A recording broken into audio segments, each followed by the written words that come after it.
আপনারা যারা ৯টা থেকে ১০টা ১২টা ১টা ২টা পর্যন্ত চাকরি করতে করতে টায়ার্ড, তাদের জন্য ব্রাজিল স্কটল্যান্ড ম্যাচটা খুবই গুরুত্বপূর্ণ ছিল।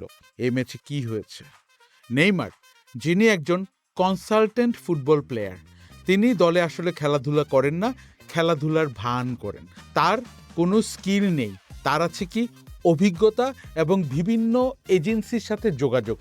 এর বদৌলতে ম্যানেজমেন্টে দৌড়াতে উনি দলে খেলে যাচ্ছেন অথবা দলের সাথে ঘোরাঘুরি করে যাচ্ছেন এবং খেলায় নামছেন যখন অলরেডি ৩-৪টা গোল হয়ে গিয়েছেন এবং ভান করছেন যে পুরো খেলাটা উনি বহুত দায়িত্ব নিয়ে খেলেছেন একজন সিনিয়র হিসেবে।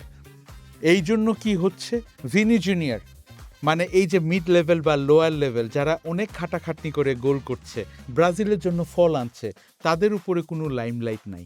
দিন শেষে মাত্র ১০ মিনিটের খেলায় নেইমার জুনিয়র তার সকল লাইমলাইট নিজের উপরে নিয়ে এসছে।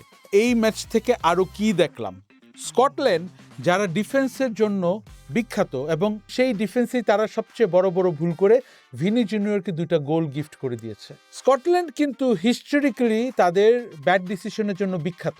2014 সালে নিজেরাই গণভোট করে নিজেদেরকেই বলেছে না, আমরা ইউকে থেকে স্বাধীনতা চাই না। তারা ভয় পেয়েছিল, তখন তারা মনে করেছিল তাদের জন্য পথ চলাটা ডিফিকাল্ট হয়ে যাবে, কিন্তু এই পথ চলাটা তাদেরকে কই নিয়ে গিয়েছে? তাদের কোনো রকমের পরিচয় পরিচিতি নাই।